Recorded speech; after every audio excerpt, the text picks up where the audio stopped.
के सांसों का नाता ही तोड़ दे। तुम परेशान मत हो, मेरा घर है ना। नहीं मारिया, तुम्हारे घर तो नहीं जा सकती ना। क्यों? तुम जानती हो मारिया, मैं अकेली नहीं हूँ। मेरे साथ नूरी है, राबिया भी है। लेकिन मेरा घर कौन सा छोटा है। बात वो नहीं है, तुम तो जानती हो कि राबिया आपी की तबीयत कभी कभी बिगड़ जाती है और वो चीजें तोड़ने लगती है, और जो हंगामा होता है वो अलग।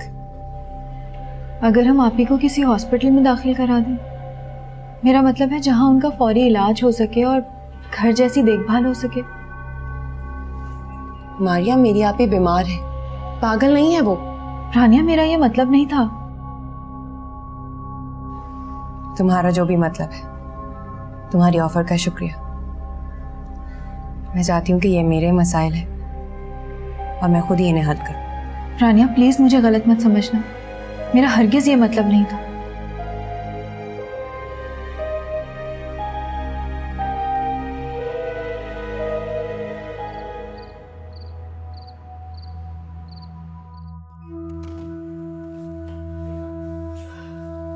चलो पुत्र, खाना खा लो। भूख नहीं है। कुछ परेशान लग रही हो। मैं उससे डर सी गई हूँ। सायर की वजह से? अरे पुत्र, उसे एक वाक्य है ख्वाब समझकर भूल जाओ। मेरे लिए वो वाकया भूलना इतना जल्दी आसान नहीं है पुलवामा। मैं एक बात बोलूं, मुझे तो अब तुम पहले वाली गुलनार ही नहीं लगती है बदल गई हो। एक वो गुलनार थी जो बड़े से बड़ा दुख भी सह जाती थी, और आज एक ये गुलनार है छोटी छोटी बातों पे परेशान हो जाती है। उस वक्त गुलनार एक औरत थी, लेकिन आज मैं एक माँ हूं, और एक औरत बड़े से बड़ा नुकसान बर्दाश्त कर लेती है, लेकिन माँ अपनी औलाद का छोटा सा दुख भी नहीं बर्दाश्त कर सकती। हाँ पुत्र, हाँ।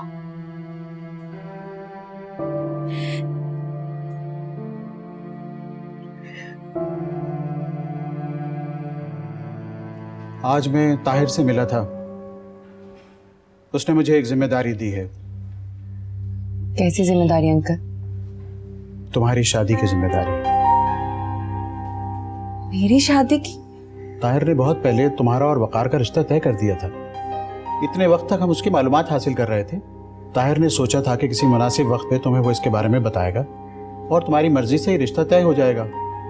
मगर अब जो हालात हैं उसका तकाजा ये है कि ये फ़र्ज़ जल्द से जल्द अदा कर दिया जाए। इसलिए कल शाम तुम्हारा और वकार का निकाह है और 2 दिन के बाद बेटा रुखसती है।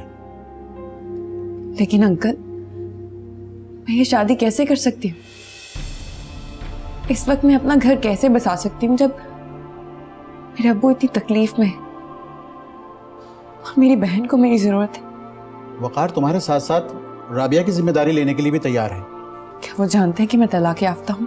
बेटा, ताहिर ने कभी जिंदगी में झूठ नहीं बोला और मुझे उम्मीद है कि इस मामले में भी उसने कतई झूठ नहीं बोला होगा। बेटी, मैं तुम्हें मजबूर नहीं करना चाहता, लेकिन मैं ये तुम्हें ज़रूर बताना चाहता हूँ कि ये ताहिर की ख्वाहिश है कि तुम्हारी शादी हो जाए। वो अपनी 2 बेटियों को बार बार उजड़ते देख चुका है।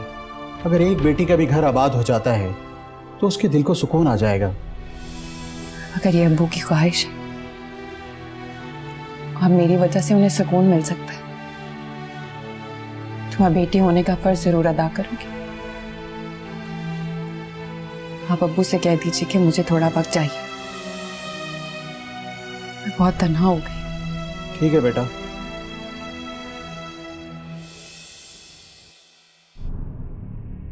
क्या करूं, कहाँ जाऊं? हर रास्ता बंद गली दिखाई देता है। ना आगे जा सकती हूँ और ना ही पीछे मुड़ सकती हूँ। अब्बू, आपने मुझे कैसी आजमाइश में डाल दिया। मेरा दिल तो मर चुका है। मैं अपनी लाश अपने कांधों पर उठाए जी रही हूँ। अब्बू, आपका हक मुझ पे सबसे ज्यादा है, सबसे ज्यादा।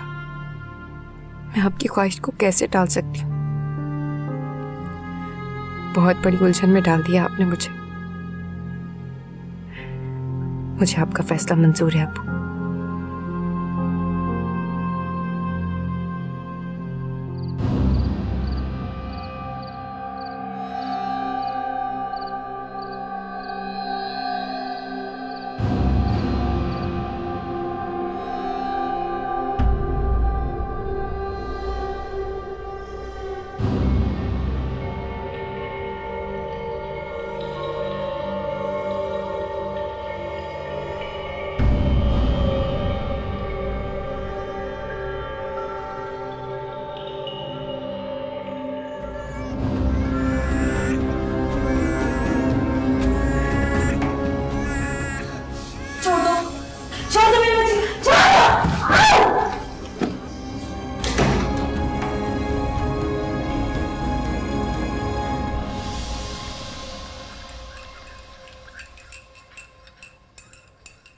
अच्छा किया तुम उठ के, तुम्हारे लिए चाय बनाई है मैंने। थैंक गॉड तुम्हारा मूड खराब नहीं है, वरना मैं तो समझ रही थी तुम मुझसे नाराज हो गई हो। मैंने बात ही इतनी स्टूपिड की थी, तुम्हें नाराज होना भी चाहिए था। तुमने तो दोस्ती के नाते हमदर्दी की थी मेरे साथ, मैं ही कुछ ज्यादा जज्बाती हो गई थी। आज भी कहीं इंटरव्यू है?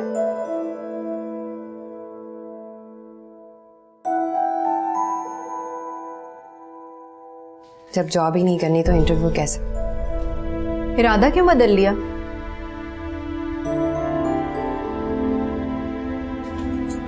क्योंकि वकार नहीं चाहते कि मैं जॉब करूं।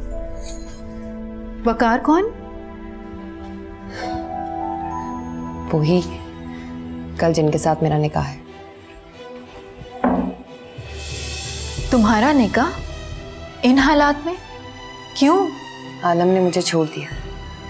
क्यों? इतनी मोहब्बत के बावजूद उन्होंने मुझ पे एतबार नहीं किया। क्यों? सारी जिंदगी साथ चलने का वादा करके बीच राह में मुझे छोड़कर चले गए। क्यों? ये सब कुछ मेरे साथ ही क्यों हुआ? जब इतने सारे क्यों के जवाब मैं नहीं जान सकी, तो इस क्यों का जवाब जान के क्या करूंगी? इसका मतलब है तुम इस रिश्ते से राजी नहीं हो? मैं जिंदगी के जिस मुकाम पे खड़ी हूं ना, वहां दिल की रजा इतने मानी नहीं रखती जितनी तकदीर की रखती है। और वैसे भी मेरे लिए लोगों से ज्यादा वक्त और हालात से समझौता करना ज्यादा जरूरी है। जिन रिश्तों की बुनियाद समझौता हो, वो रिश्ते अक्सर बोझ बन जाते हैं। वक्त और हालात ने मुझे इतना सख्त जान बना दिया कि अब बड़े से बड़ा बोझ उठा सकती हूँ। वो शख्स कौन है, कैसा है, जानती हो तुम उसे? उससे क्या फर्क पड़ता है? जिन लोगों को हम जानते हैं, समझते हैं, उनके साथ जिंदगी गुजारना आसान हो जाता है। हम लोगों को जानते हैं, समझते हैं, हमारी गलत फहमी तो हो सकती, लेकिन हकीकत तो यह है कि हम किसी को भी नहीं समझ सकते, चाहे उससे दिल का रिश्ता हो या खून का। आबिद को इस बारे में बताया? नहीं, तुम बता देना और कल उसको साथ लेके जरूर आना। तुम दोनों के अलावा मेरा कोई दोस्त नहीं है।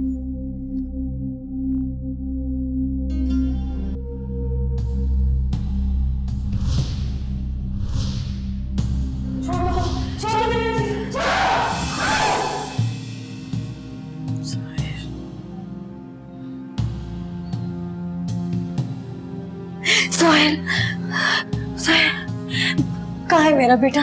मेरा बेटा कहाँ है साहिल? कुछ नहीं हुआ तुम्हारे साहिर को। लेट जाओ, लेट जाओ, लेट जाओ। कहाँ है मेरा साहिल? मुझे उससे मिलना है। कुछ नहीं हुआ तुम्हारे साहिर को, वो हमारे साथ यहीं मौजूद है। वो ठीक तो है ना? उसे कुछ हुआ तो नहीं है ना? देखो, उन्होंने ये सब सिर्फ हमें खौफजदा करने के लिए किया, वरना वो चाहते तो साहिर को साथ भी ले जा सकते थे। उसे गेट पे छोड़ के क्यों जाते?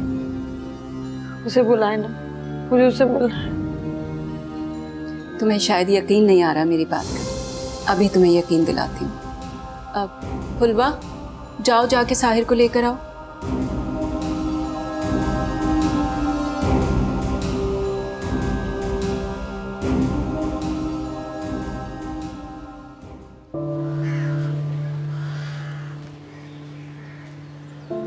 अब तक नाराज हो?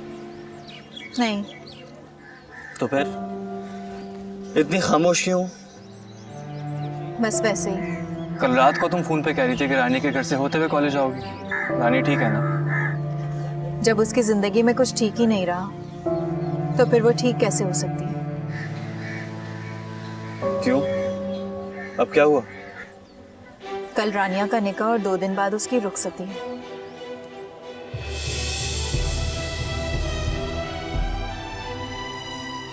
अब इन हालात में उसे अचानक निकाह की क्या सूझी? ये ताहिर अंकल की ख्वाहिश है और वैसे भी वो समझते हैं कि रानिया और राबिया आपी को किसी सहारे की अशद जरूरत है।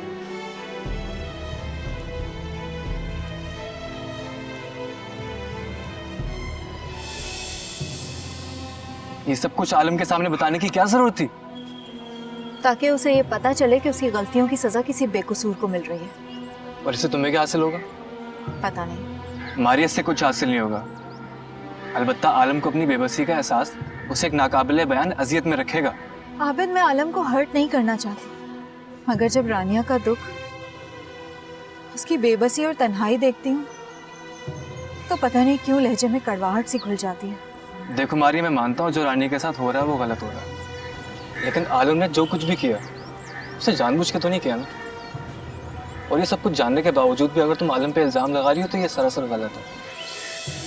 I'm sorry Abid. सॉरी मुझसे नहीं, आलम से कहो। लेकिन अब तक तो वो चला गया होगा। हाँ शायद। फोन कर लूं? जब उसका मूड खराब होता है ना तो वो किसी की कॉल रिसीव नहीं करता। अच्छा, तो घर जाके सॉरी कह देती हूँ, तुम क्या कहते हो? तो फिर चलो।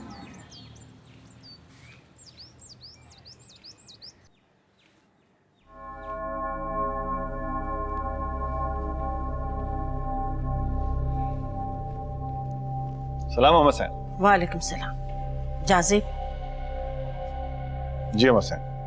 बैठ, मुझे तुझसे बात करनी है।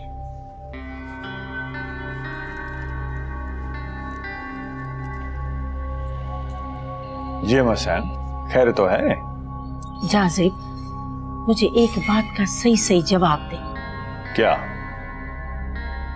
जब तेरे बाबा साईं शहर आए थे तो उनके और आलम के बीच में कोई बात हुई थी?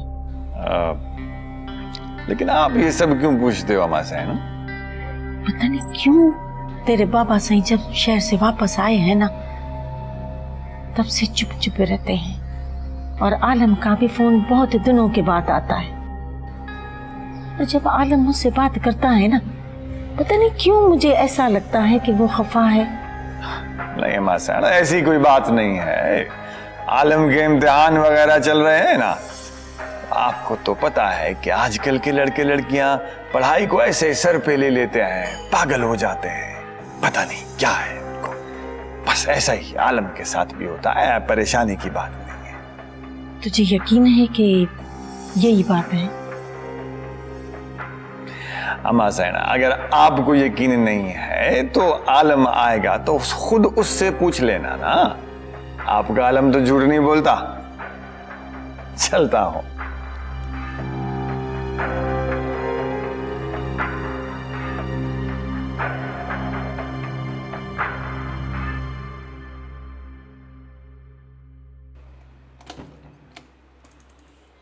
अरे मारिया, तुम यहाँ इस वक्त?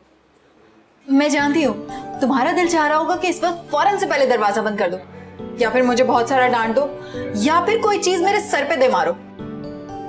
अच्छा अंदर आओ। अकेली आई हो? नहीं, तुम्हारे खड़ूस दोस्त को भी साथ लाई हूँ। अच्छा, तो उसके बारे में तुम्हारे ऐसे ख्यालात हैं? आने दो उसे, सब कुछ बता दूंगा। तुम नहीं बता सकते, इस बात का मुझे यकीन है। कितना यकीन? खुद से ज्यादा। सोच लो। तुम पर यकीन करने के लिए मुझे सोचने की हरगिज जरूरत नहीं है। हैरत, वो लड़की मुझसे यकीन की बात कर रही है जिसके ख्याल में उसकी सहेली ने मुझ पर भरोसा करके बहुत बड़ी गलती की थी।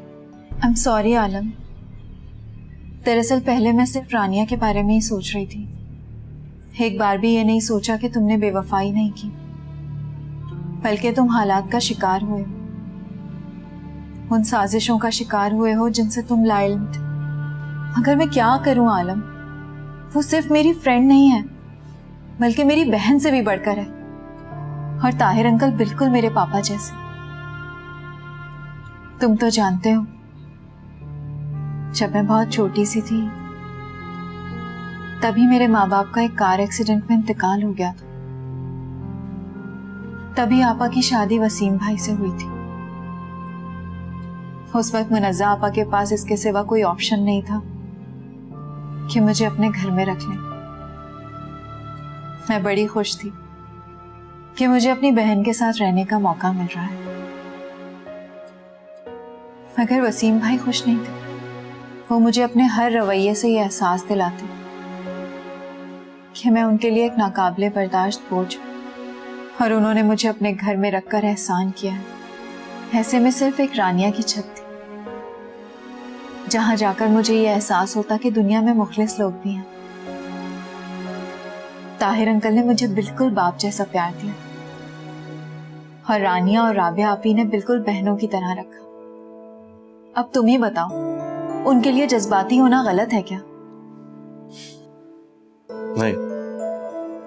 इसका मतलब है तुम मुझसे बिल्कुल भी नाराज नहीं हो? बिल्कुल नहीं। अरे आबिद, तुम कहाँ रह गए थे? हाँ बस वो एक फोन आ गया था।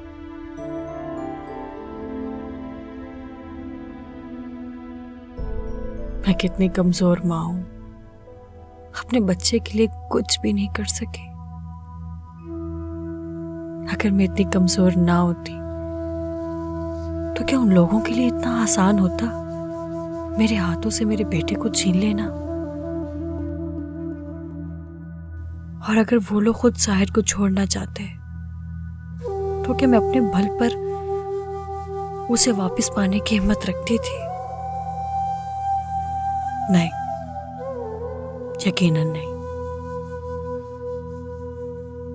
शायद मुझे साहिर की मां कहलाने का हक नहीं, और उस औरत को मां कहलाने का हक होना भी नहीं चाहिए जो अपनी औलाद को तहफ़्फ़ुज़ न दे सके।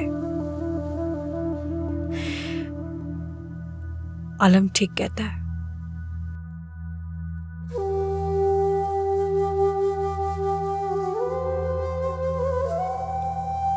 मैं वाकई साहिर को कुछ नहीं दे सकती। मेरा ख्याल है कि अब मुझे फैसला कर लेना चाहिए।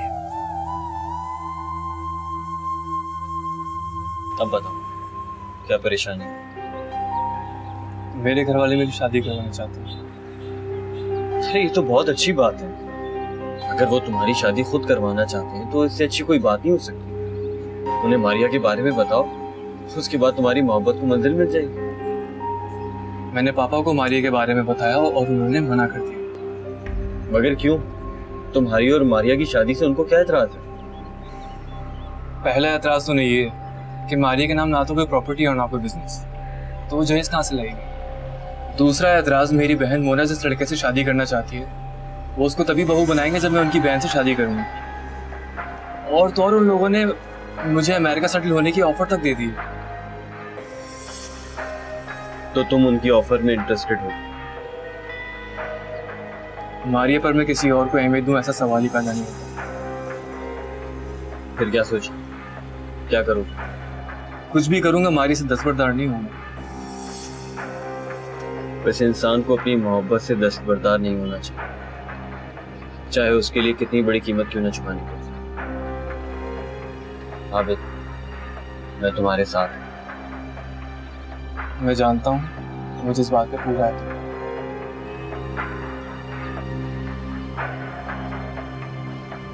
ये तुमने अचानक साहिर को आलम के हवाले करने का फैसला कैसे कर लिया? ये अचानक फैसला नहीं है, कल रात के बाद किया है। लेकिन क्यों? कल रात जो वाकया हुआ उसके बाद मुझे एहसास हुआ है कि साहिर मेरे पास महफूज नहीं है। मेरे में इतनी ताकत नहीं है कि मैं उसे मुश्किलात से बचा सकूं। अगर वो लोग कल रात साहिर को मेरे पास ना लेकर आते तो मैं भटकती रहती, उसे ढूंढती रहती और रोती रहती। देखो गुलनार, तुमने जज्बाती होकर अचानक से फैसला तो कर लिया है, लेकिन एक माँ के लिए अपनी औलाद को अलग करना बहुत मुश्किल है, बल्कि तकरीबन नामुमकिन है। एक माँ को अपनी औलाद से अलग करना बहुत मुश्किल है, लेकिन वही माँ होती है जो अपनी औलाद की बेहतरी के लिए हर हदें पार कर लेती है। मैं साहिर के अच्छे मुस्तकबिल के लिए और एक तहफ्फुज़ भरी छांव के लिए ये भी दुख से लूंगी। एक मर्तबा फिर सोच लो, कल पछताओगी तो नहीं गुलनार। भाई, मैंने दिल पे पत्थर रख के ये फैसला किया कि मेरा आखिरी फैसला है। ठीक है, मैं आलम से बात कर लेता हूँ। रानिया, सादिक अंकल कह रहे थे कि अगर निकाह से पहले तुम वकार से मिलना चाहो तो मिल सकती हो। इसकी जरूरत नहीं है। हो सकता है कि तुम उससे मिलने की जरूरत महसूस ना करती हो, लेकिन वकार के लिए तुमसे मिलना जरूरी हो। जब सारे मामला तय हो चुके हैं तो फिर इसकी क्या जरूरत है? तुम क्यों उन्हें पहले ही मोड़ पर यह एहसास दिलाना चाहती हो कि ये रिश्ता एक जबरदस्ती का सौदा है और इसकी बुनियाद सिर्फ अंकल की ख्वाहिश है? मारिया, तुम मुझसे क्या चाहती हो? सिर्फ इतना कि अगर तुम इस रिश्ते को कबूल कर चुकी हो तो उसे अपनी जिंदगी के साथ साथ अपने दिल में भी थोड़ी सी जगह दे दो।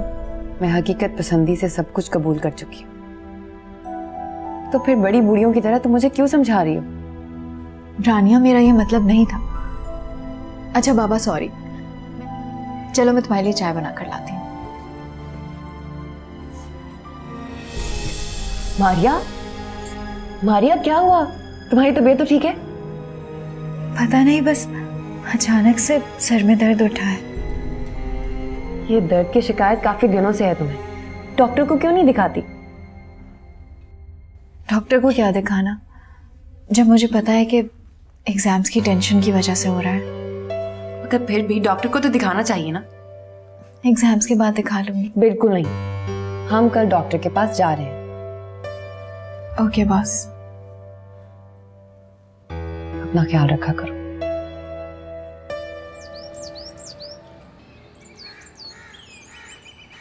आपने इस तरह अचानक मुझे बुलाया, खैरियत? उस दिन आपने जब साहिल को ले जाने की बात की थी तो न जाने मैंने आपको क्या कुछ कह दिया था। उसके लिए मैं बहुत शर्मिंदा हूँ। It's okay. अगर आपकी जगह कोई और भी होता ना तो इसी तरह रिएक्ट करता। एक बात पूछूं आपसे? पूछिए। मुझे पता है कि आपकी सरपरस्ती में साहिर को हर वो चीज मिलेगी जो उसका हक है, इस माशरे में जो उसको चाहिए, लेकिन क्या उसकी जिंदगी में उसे वहां की कमी महसूस रहेगी? आप ठीक कह रही हैं, मगर साहिर इस वक्त ऐसे मुकाम पर खड़ा है जहां पर उसे किसी एक चीज से दस्तबरदार होना पड़ेगा, या तो बाप के नाम से या माँ की ममता से। फैसला आपको करना है, साहिर के लिए क्या सही है, क्या गलत, क्या जरूरी है, क्या नहीं। एक बात कहना चाहूंगा, तल्ख है मगर हकीकत यही है,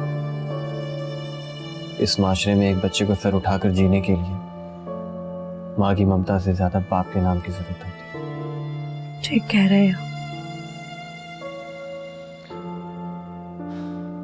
क्या अब मैं साहिर को ले जा सकता हूँ?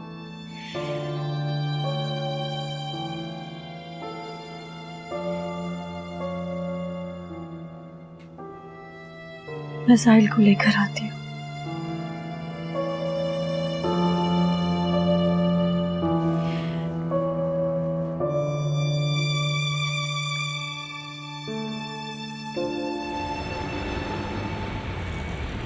आलम, तुमने साहिर की सूरत में बहुत बड़ी जिम्मेदारी ली है, तुम इसे कैसे पूरा कर पाओगे? वो मैं नहीं जानता, बस सिर्फ इतना जानता हूँ कि अपने भाई की औलाद को किसी दूसरों के टुकड़ों पर पलने नहीं दे सकता। इतने बड़े खानदान से ताल्लुक रखने वाला बच्चा दर दर भटके, लोगों के ताने सुने, एक बेनाम जिंदगी गुजारे, ये मुझे मंजूर नहीं है। हैरत है, जिस भाई ने तुम्हारी जिंदगी बर्बाद कर दी, तुम्हारी खुशियां तुमसे छीन ली, तुम उसी की औलाद के लिए तड़प रहे हो।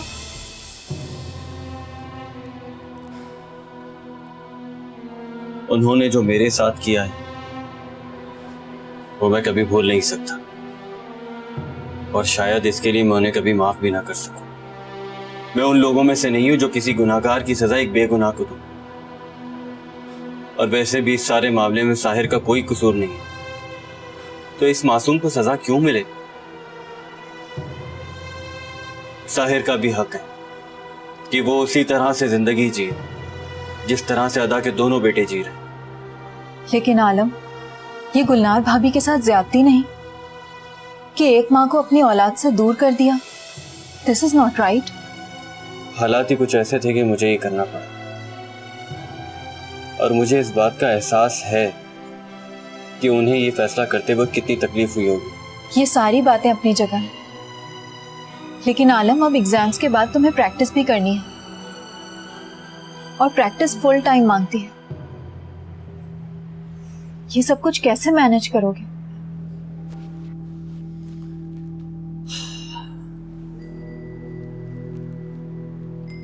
कर लूंगा, तुम बेफिक्र रहो। मैं फिक्र नहीं करूंगी तो और कौन करेगा? आखिर दोस्त हूं तुम्हारी।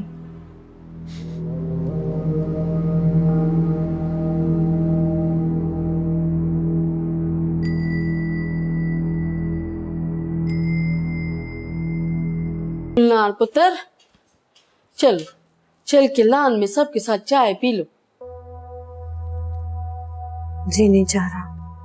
अभी साहिर को गए हुए घंटा भी नहीं हुआ और तुमने अपनी ये हालत बना ली है, सारी उम्र कैसे गुजारोगी? पता नहीं। तुम पछता तो नहीं रही? पुलवामा, मुझे फिक्र हो रही है कि आलम साहिल का सही से ख्याल रख पाएगा कि नहीं। वो इतने इसरार और खुलूस से उसको लेकर गया है, तो उसका ख्याल क्यों नहीं रखेगा पुत्र? अभी तुम ये क्यों भूल जाती हो कि वो उसके भाई की औलाद है, उसका खून है, इसीलिए आलम को उसका बड़ा एहसास है। ये बात तो है कि आलम साहिल के मामले में बहुत मुखलिस है, लेकिन कहीं अगर जाज़िब को पता चल गया तो उसे नुकसान ना पहुंचा दे। पुलवामा, कहीं मैंने ये फैसला करके कोई बहुत बड़ी गलती तो नहीं की ना? ना पुत्र ना, तूने कोई गलती नहीं की, बल्कि मैं तो बहुत खुश हूँ। तूने जज्बात में आकर नहीं, बल्कि हकीकत पसंदी से फैसला किया है। तुझे ऐसे ही करना चाहिए था पुत्र, बिल्कुल ऐसे ही करना चाहिए था।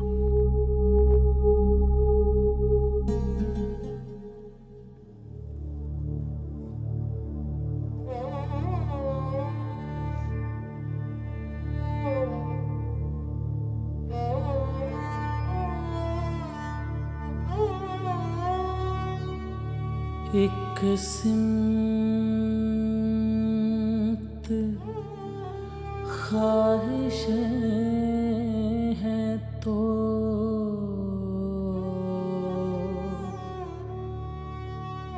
एक सिमत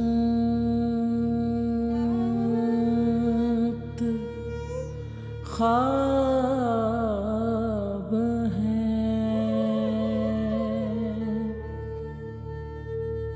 ठहरे तो दूर मंजिले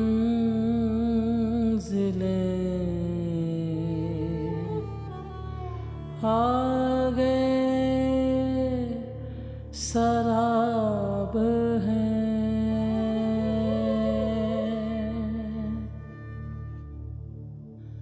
दरियास्ल वो सवाल है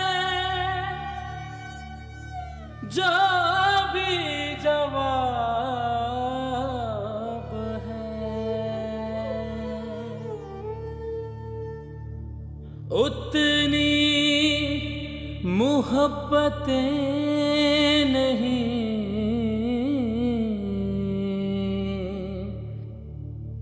जितने अज़ाब हैं।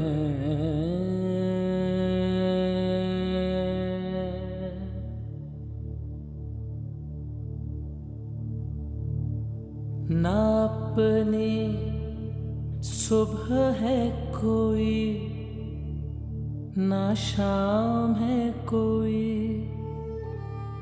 आगाज है ना इश्क में अंजाम है कोई।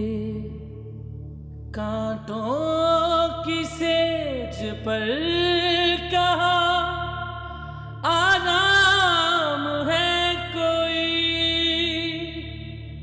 शामिल मेरे वजूद में बेनाम है कोई, बेनाम है कोई। माज़ी की तलखियाँ भी हैं, कुछ मेरे हाल में, खुशियाँ तमाम खो गई, जिनके मलाल में जीना पड़ेगा क्या यूं ही ख्वाबों ख्याल। आपके पास दौलत की कोई कमी नहीं है वसीम। अगर उनमें से चंद लाख रुपए खर्च कर देंगे आप मेरी बहन पर, तो आपका दिल क्यों छोटा हो रहा है इस बात पर? तुम्हें ज़ेब नहीं देता मुनज़्ज़ा बेगम कि तुम ये बात करो। तुम अच्छी तरह जानती हो कि आज तक तुम्हारी बहन की तमाम जरूरियात मैंने पूरी की, यहां तक कि उसकी पढ़ाई लिखाई, उसकी परवरिश, उसकी हर सहूलत पूरी करना मैंने अपना फर्ज समझा, और इस फर्ज को बहुत एहसन तरीके से निभाया भी। तो अब जब उसे आपकी सबसे ज्यादा मदद की जरूरत है, तो फिर आप पीछे क्यों हट रहे हैं? ओहो भाई, तुम अच्छी तरह जानती हो कि ये बिजनेस मेरा अकेले का नहीं है, मेरा जाती नहीं है। मेरे 4 भाई पार्टनर है मेरे साथ, मैंने उनको हिसाब किताब देना होता है, और उनकी नजर में तो वैसे ही मैं काफी पैसा खर्च कर चुका हूं तुम्हारी बहन के ऊपर। और तुम मुझे एक बात बताओ, तुम्हारी बहन मारिया ने मुझे क्या सिला दिया? मेरे भाई का रिश्ता रिजेक्ट करके उस आबिद को पसंद कर लिया। अब जाके अपने उस आबिद से बोलो कि वो उसकी जिम्मेदारी भी उठाए। अच्छा, तो आपको इस बात का दुख है कि मारिया ने आपके शादीशुदा भाई का रिश्ता ठुकरा दिया, जिसके पहले से ही 2 बच्चे थे, उससे शादी नहीं की ना? इस बात का दुख है आपको? तुम जो मर्जी कह लो मुनज़्ज़ा, लेकिन ऐसा तो हो नहीं सकता कि तुम्हारी बहन मेरी फैमिली को डिग्रेड करे और मैं उस पर मेहरबानियां करता रहूं। That's final.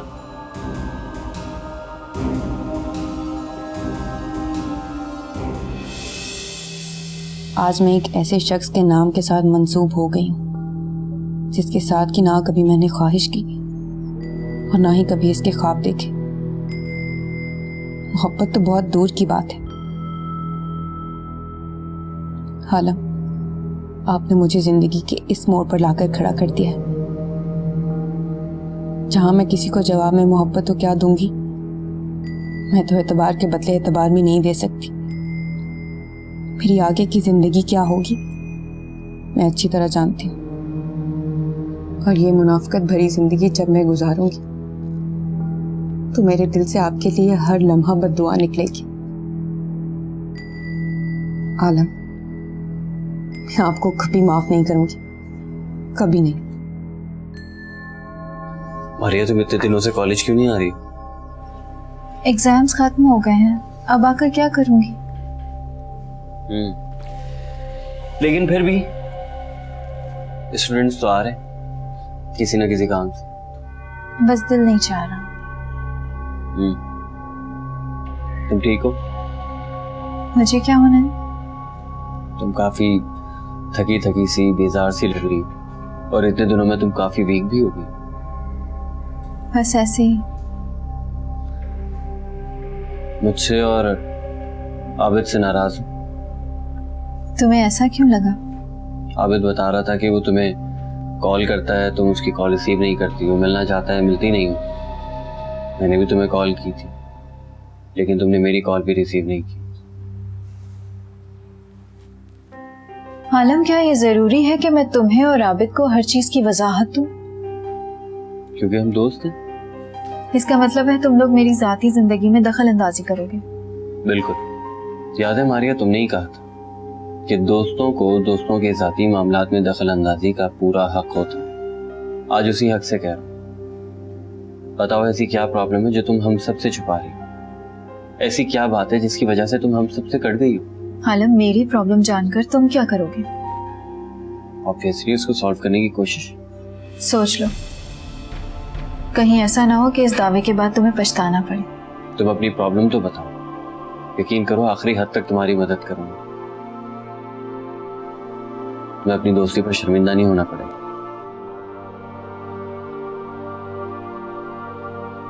सोच लो आलम।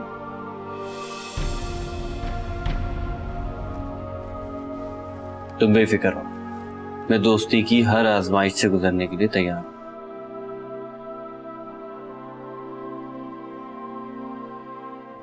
तुम मुझसे शादी करोगे?